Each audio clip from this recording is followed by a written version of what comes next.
You were never broken. You were never missing anything. You were never a fragment trying to return to something larger. That belief, that you are part of a whole, is the subtlest illusion of all. Because parts imply separation, and separation is the story that creates seeking. The truth is much simpler, and far more unsettling to the mind. You are not in the whole. You are the whole, experiencing itself from a single point of view.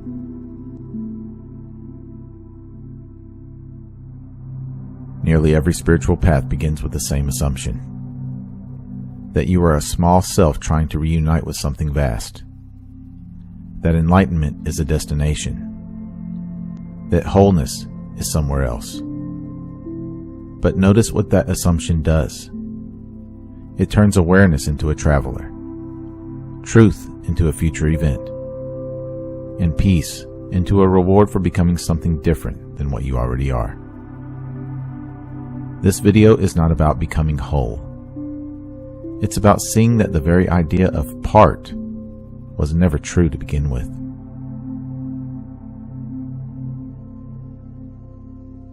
Let's start at the root. The mind survives by drawing boundaries. This is me. That is not me. This is inside. That is outside. Useful for survival, but disastrous when mistaken for reality. Because the moment the mind names a boundary, it assumes something exists on both sides of it. But look closer. Where exactly does awareness end? Not the body, because sensations appear within awareness.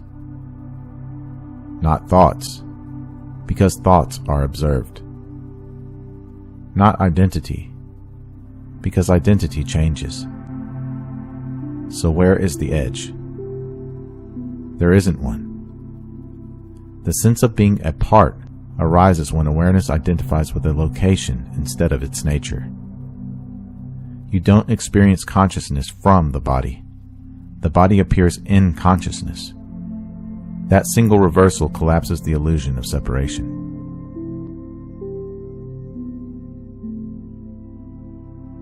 Saying, "I am a part of the whole," sounds spiritual. But notice the structure. Part, whole, me, something larger, observer, observed. Duality wearing a sacred mask. If you were truly a part, the whole would be divided. If the whole were divided, it would no longer be whole. Wholeness cannot contain parts, only perspectives. A wave is not a part of the ocean. It is the ocean, temporarily expressing motion. When the wave believes it is separate, it fears collapse. When it recognizes itself as the ocean, movement becomes play. You are not a piece returning to the source. You are source, momentarily shaped as experience.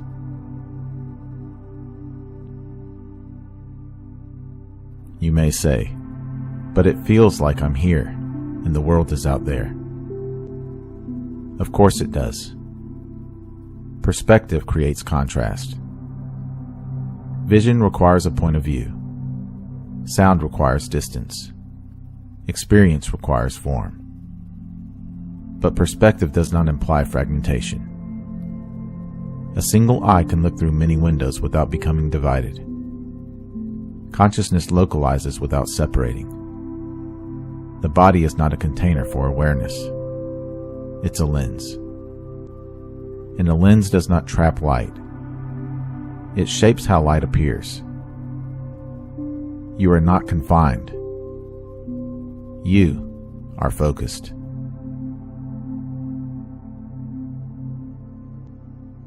Here's the uncomfortable part. The one trying to awaken is the illusion. The seeker assumes, "I am not here yet." But who is aware of that thought? Awareness doesn't seek itself. Fire doesn't search for heat. Water doesn't look for wetness.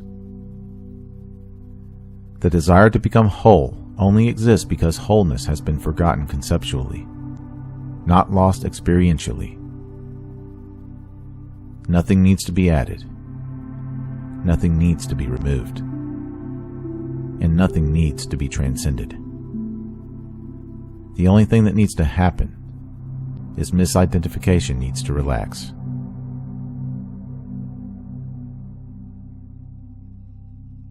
When this lands, something quiet shifts. You stop trying to fix yourself, because nothing is broken. You stop chasing meaning, because meaning is already present. You stop needing to prove your worth, because your worth was never conditional. Life doesn't become passive.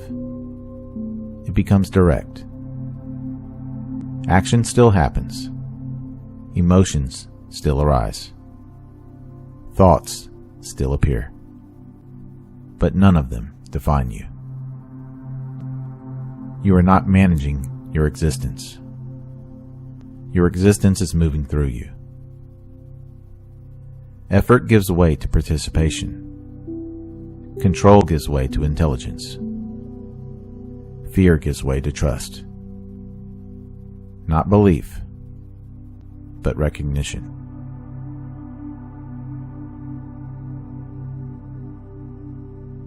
This realization does not remove you from the world. It brings you fully into it. You still pay your bills. You still feel grief. You still experience joy. And you still make mistakes.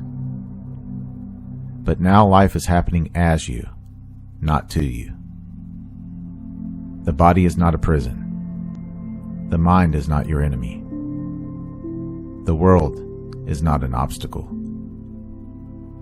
They're expressions, textures, movements of the same field.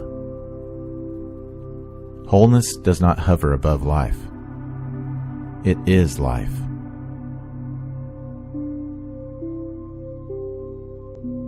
You were never a fragment searching for completion. You were never a lost piece of the universe trying to return home. You are the universe, briefly learning what it feels like to look through human eyes. And the moment you stop trying to become whole, you remember. You always were.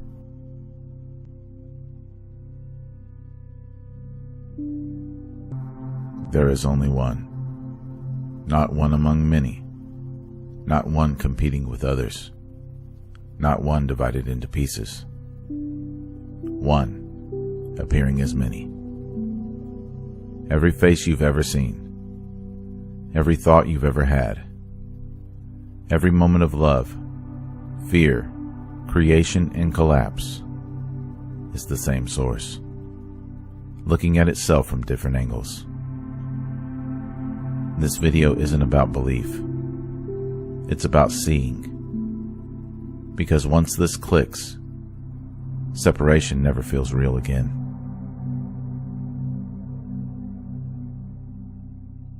Across every mystical tradition, before religions hardened into institutions, there was a shared knowing.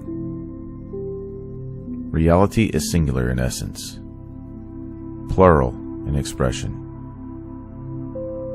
The Greeks called it the monad. The Gnostics called it the pleroma. Vedanta calls it Brahman. Modern physics calls it a unified field. Different languages, but same truth. The monad is not a thing. It's not a god sitting somewhere else. It's not a being watching from above. The monad is being itself, expressing, exploring, and experiencing itself as the many. You are not outside of that process. You are one of its viewpoints.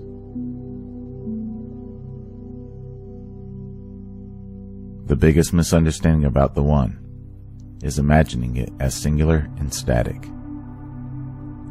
The monad is not frozen perfection. It is living intelligence. It does not divide into pieces. It expresses. Think of white light passing through a prism. The light does not break. It refracts. Red, blue, green, violet. Different wavelengths, same source. The monad does the same thing, but with consciousness. Every form is a frequency. Every being is a modulation. Every identity is a lens. Nothing is separate. Nothing is excluded. Nothing is outside. The many are not mistakes. They are necessary expressions. Without the many, the One would have no experience at all.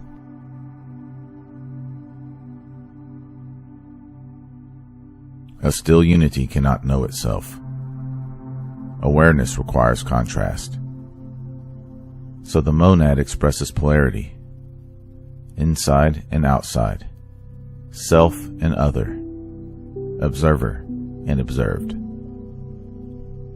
Not because separation is real, but because experience requires perspective. The many exists so the One can see itself, touch itself, forget itself, and remember itself. You are not here to escape form. You are here to animate it consciously. Every lifetime is a viewpoint. Every perspective is valid. Every role is temporary. The tragedy isn't individuality. The tragedy is forgetting the source while wearing the mask.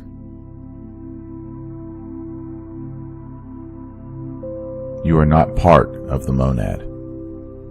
You are the monad, localized as a viewpoint. Your body is a focusing device. Your mind is a translation interface. Your emotions are feedback signals. Nothing about you is accidental. Your desires, fears, curiosities, and contradictions are ways the One explores itself from here.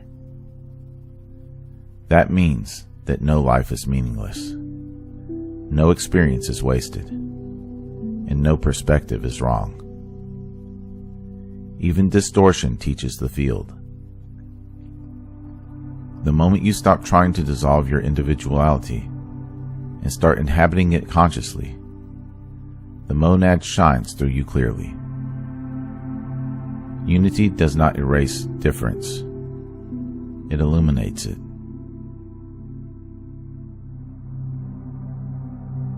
Separation feels real because perception is local. A wave does not experience the ocean. It experiences being the wave. But that doesn't mean the ocean disappeared.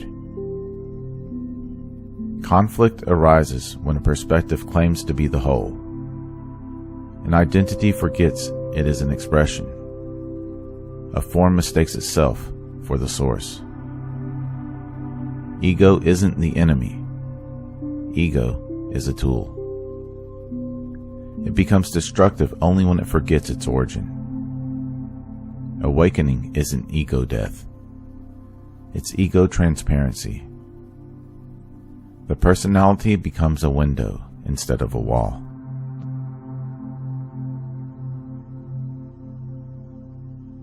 Living from this understanding changes everything. You stop trying to dominate difference. You stop needing to convert others. You stop fearing opposing views, because you recognize them as the same intelligence learning from another angle. Compassion becomes natural, not moral. Creativity becomes effortless, not forced. Responsibility deepens, not burdens. You act not as a fragment trying to survive, but as the whole exploring itself responsibly. This is not transcendence. This is integration. Spirit doesn't leave the world. It inhabits it fully.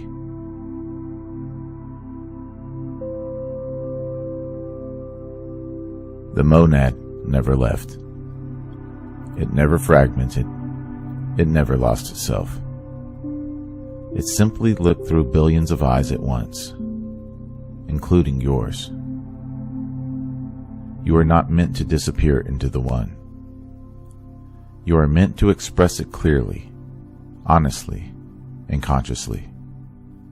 Right here, as you are. Because the one does not need fewer forms. It needs clearer expressions.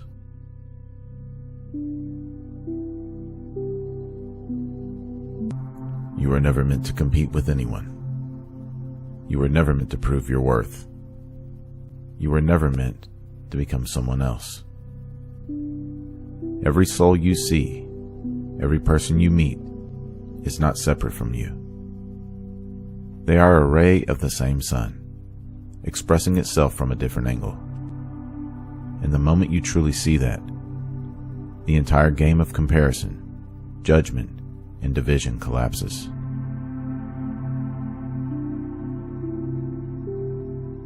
We live in a world trained to see fragments, separate bodies, separate identities, separate lives competing for space, attention, and value. But beneath the surface of form, beneath names and stories, there is only one source moving through infinite expressions. Not as clones, not as copies, but as unique rays of the same light. In this video, we're going to dissolve the illusion of separation. Not philosophically, not spiritually as an idea, but perceptually. So you can feel what it means to be both singular and shared at the same time. Let's begin.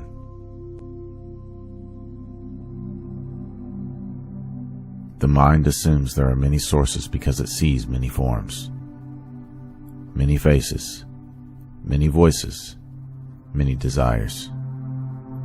So it concludes, many origins. But form does not create light. Light creates form. There are not many suns in the sky of consciousness. There is one sun, refracting through countless lenses. When you look at another human being and believe their essence is separate from yours, you are mistaking the shape of the ray for the source of the light. The division is perceptual. It's not real.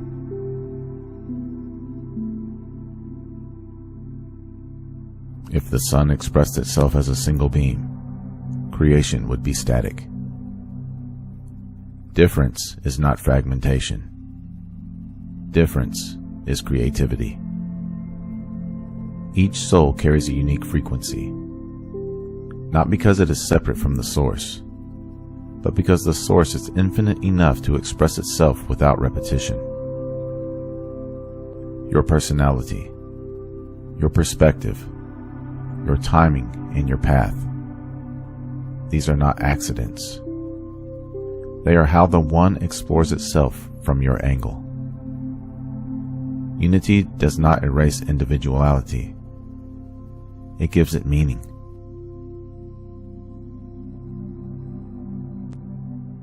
Conflict begins the moment a ray forgets it is light. When identity hardens around form, the mind starts defending territory that was never owned to begin with. Comparison arises because the ray thinks it must outshine other rays to be valid. But no ray dims another. They all come from the same brilliance. Jealousy Superiority, inferiority, these are symptoms of forgetting the source. The sun does not compete with itself.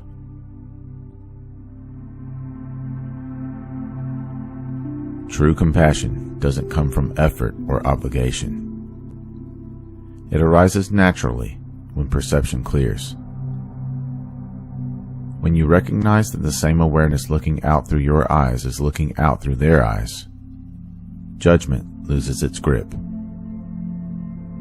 You don't excuse harmful behavior. You simply stop confusing confusion with essence. Seeing someone as a ray of the same sun doesn't make you passive. It makes you precise. You respond without hatred. You set boundaries without dehumanizing. You act without losing clarity.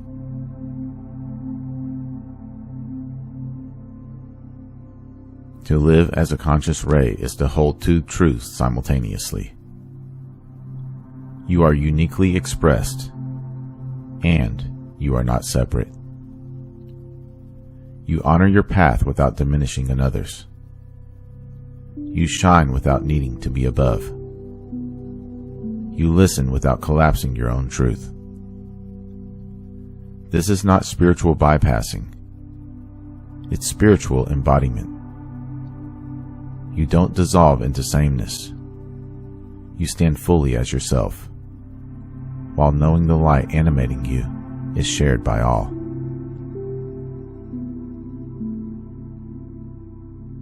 The world doesn't need more division disguised as identity. It doesn't need more unity that erases difference. It needs beings who remember the source while honoring the expression. Every soul is a ray of the same sun. Different angles, different colors, same light. In the moment you live from that recognition, you stop fighting the world and start illuminating it.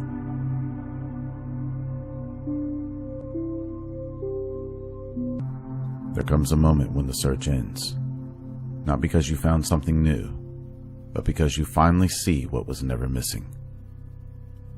Not enlightenment, not awakening, not unity.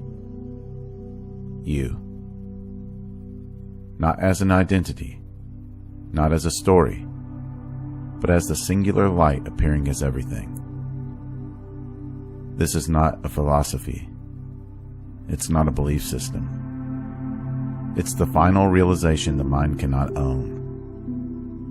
There has only been one, and it is looking through you right now.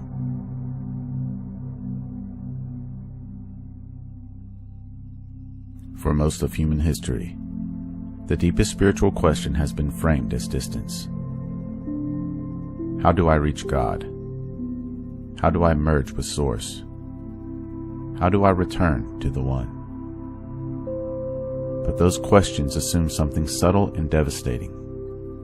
The separation was real.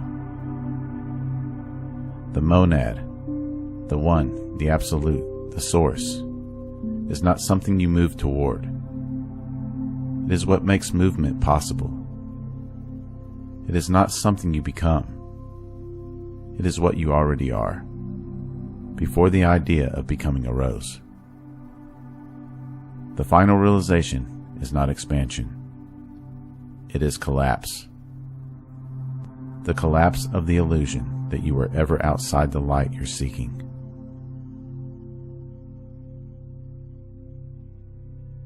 The monad is not a being. It is not a God with form, personality, or preference. The monad is pure being itself. Existence before distinction. Awareness before division. Presence before subject and object. It does not stand opposite of the world. It appears as the world. Every sensation, every thought, every star, every moment of fear, love, birth, and death. Not metaphorically, literally. The monad does not observe reality.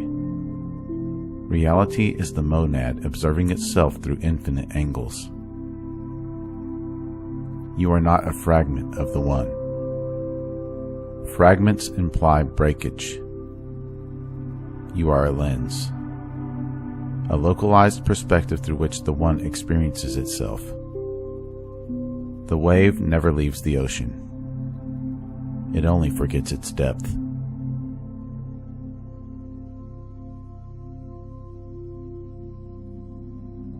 If the truth is unity, why does separation feel so convincing?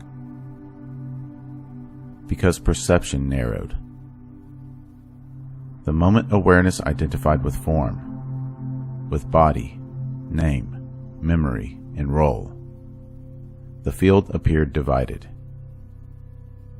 Not because it was divided, but because attention collapsed inward. Identity formed like a knot in the light. Useful, functional, temporary. But then the knot was mistaken for the whole. From that mistake came fear.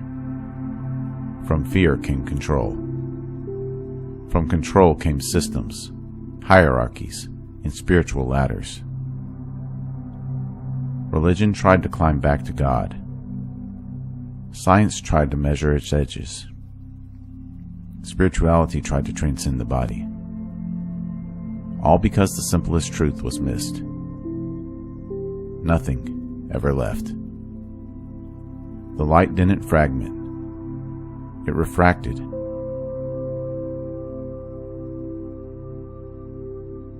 The final realization is not dramatic.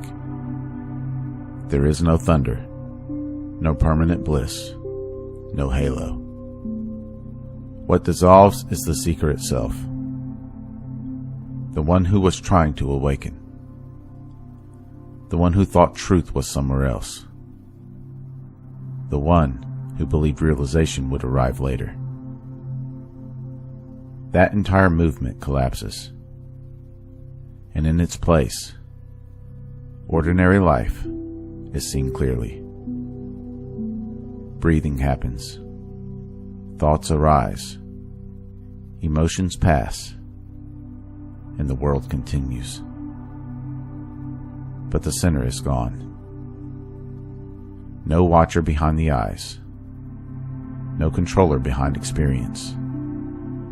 No separate me managing reality. Only reality aware of itself. This is why enlightenment cannot be owned. The one who would claim it disappears.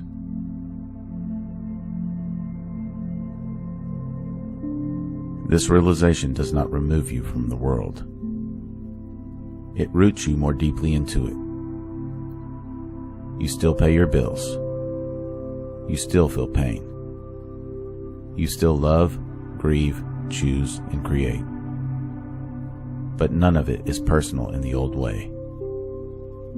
Life is no longer happening to you. It is happening as you. Compassion becomes natural, not moral.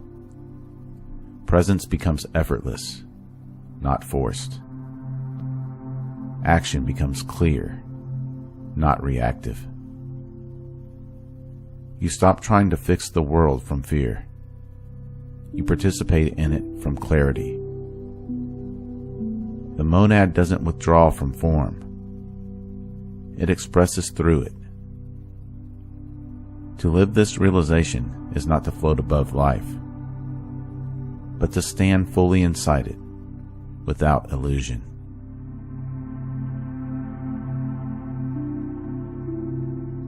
At the deepest level, even unity dissolves. One only exists in contrast to many. When that contrast fades, language fails. There is no monad as an object, no consciousness as a thing, no awareness as a possession. Only this, undivided, immediate, and self-evident. The final realization is not something you remember. It's what remains when remembering stops. You don't hold it. You can't lose it. You can't improve it. You already are it, appearing temporarily as a human life.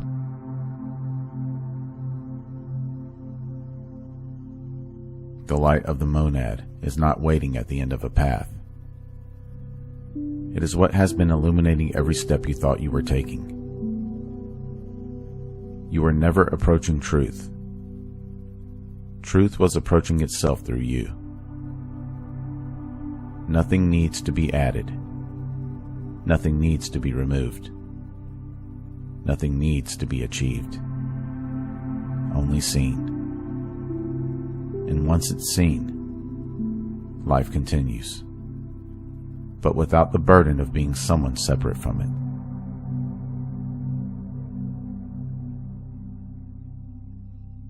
Most people think oneness is an idea, a belief, a spiritual conclusion, a pretty sentence you arrive at after enough books, meditations, or psychedelics. That's why it never changes their life. Because oneness is not something you understand. It's something that takes over how you experience reality. And until that happens, oneness is just another thought talking about itself.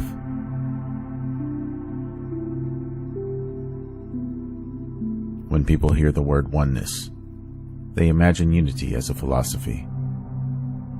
Everything is connected. We are all one. There is no separation. It sounds nice. It feels elevated. But it does absolutely nothing on its own. Because the mind loves concepts. It can collect them, label them, repeat them, and still remain exactly the same. Oneness is not a conclusion the mind reaches. It is what remains when the mind stops positioning itself as separate. And that distinction changes everything.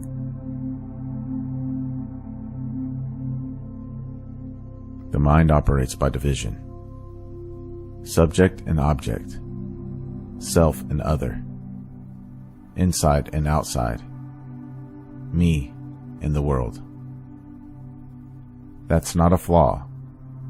It's how the mind navigates survival. But it also means the mind cannot experience oneness directly. So when the mind encounters oneness, it does what it always does. It turns it into a concept. A mental map. A belief system. A spiritual identity. That's how you get people saying we're all one, while still reacting with fear, defensiveness, superiority, or avoidance. Because the statement changed. The structure of experience didn't. Oneness doesn't live in thought. It lives beneath thought, in perception itself. You can know that fire burns, but until you touch it, your body doesn't know. Oneness works the same way. Knowing about oneness does not dissolve separation. Being in oneness does. And being is not something you do. It's something that happens when resistance collapses. In a living state of oneness, there is no observer standing apart from experience. There is no internal commentary about what's happening. There is no need to label, judge, or fix the moment. Life is no longer happening to you. You are happening as life. Not metaphorically, experientially.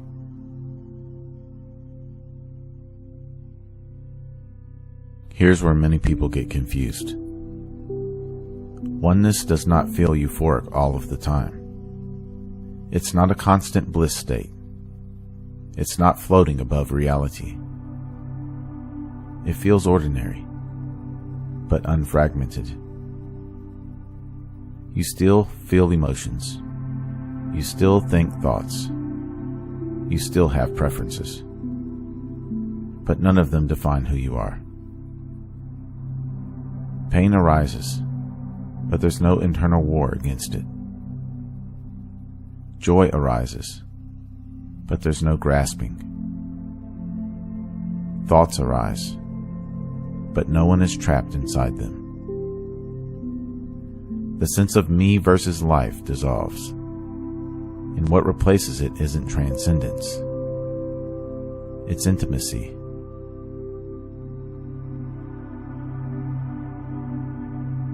When oneness is lived, behavior changes without effort. Not because you're trying to be spiritual, but because separation is no longer driving you. You don't react as quickly. You listen more fully. You stop defending imaginary identities. Compassion stops being a moral choice and becomes a natural response. You don't need to remind yourself that others are you. You feel it. And because of that, manipulation loses its grip. Comparison collapses. Needing to be right stops mattering. Not because you transcended humanity, but because you stopped being at war with it.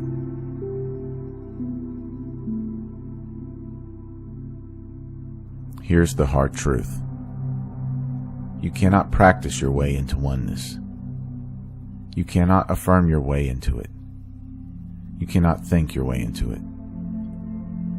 Anything the separate self tries to do only reinforces the illusion of separation. Oneness reveals itself when control loosens. Identity softens. The need to become something drops. It's not achieved. It's remembered by subtraction. Not adding more knowledge, but removing what blocks direct experience.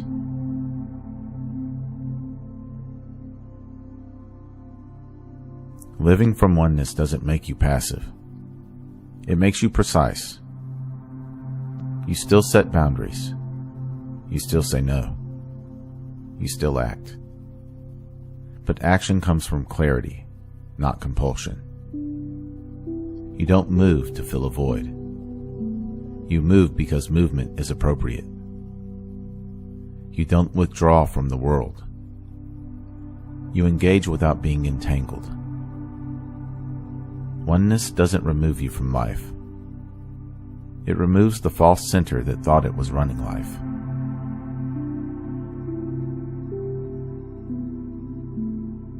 Oneness isn't something to believe in. It's what remains when the belief in separation dissolves. It's not mystical. It's not dramatic. It's not an identity. It's life, unfiltered by a fictional observer. And the moment you stop asking how to get there, you may notice something quietly unsettling. You never left.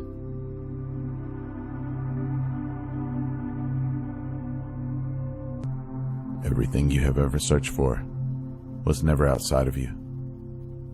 Not in teachers, not in systems, not in heavens above or futures ahead. Every journey you've taken has been a spiral, and every spiral returns to its center.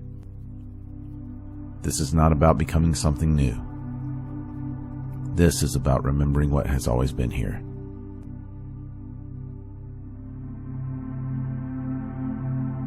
Across cultures, philosophies, and spiritual systems, one truth keeps resurfacing under different names. The One, the Source, the Absolute, the Monad.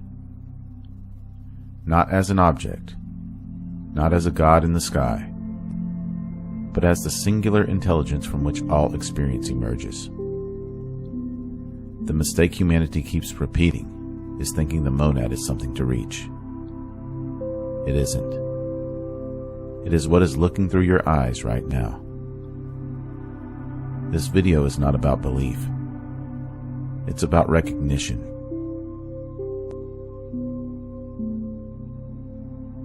The monad is not a thing among things. It is that which allows things to appear at all. Before form, there is awareness. Before awareness becomes personal, it is universal.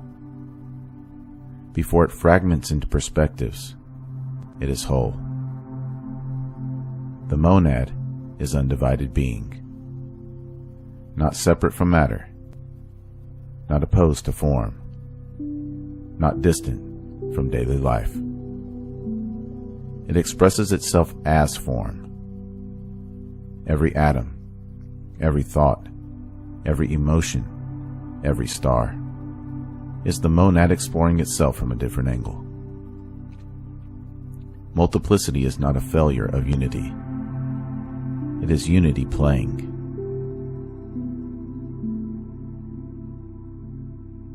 Separation is not real, but it's functional. The moment consciousness localizes, it gains perspective, but loses total vision. This is how experience becomes possible. You are not broken for feeling separate. You are not fallen. You are not incomplete. You're actually focused. The sense of me exists so that the monad can experience contrast. Inside and outside, self and other, observer and observed. The pain comes when the focus forgets its source. Not because something is wrong, but because memory has gone offline.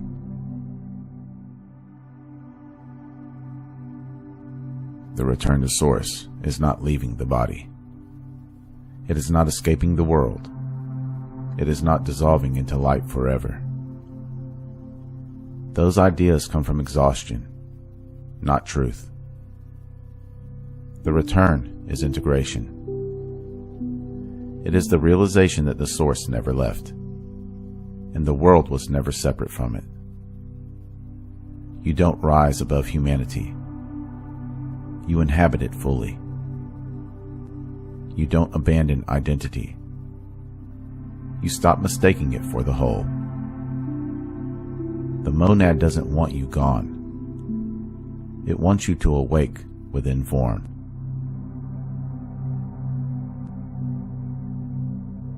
Every moment of presence is the monad recognizing itself. When you listen without preparing a response, when you feel without labeling, when you act without fragmentation, you are not channeling something higher. You are removing interference. The source doesn't speak loudly. It doesn't need to. It moves as clarity, as coherence, as quiet certainty. The more you stop grasping, the more obvious it becomes.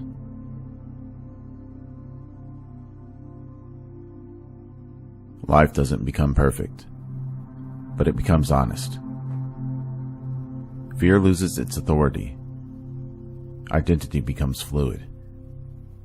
Compassion stops being a performance. You stop trying to control reality because you see you were never outside of it. The monad isn't something to worship. It is something to live as. Through responsibility, through embodiment, through grounded presence in an imperfect world.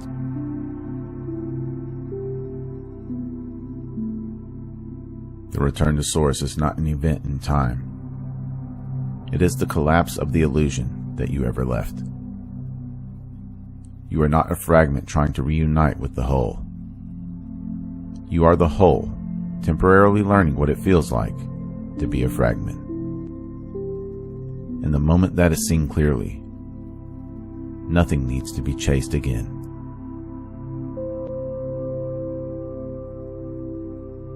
If this journey spoke to you, be sure to like, subscribe, and share this video with someone ready to experience life beyond thought. Comment below. What part of you has been remembering itself lately? I read every comment. If you would like to support my work directly, you can do so at buymeacoffee.com/magnumopus333. Or you can explore some original merchandise at my Teespring store online. The link is in the description below. Remember, your consciousness is the key that unlocks reality. Let's keep unlocking it together. Thank you for watching. Until next time.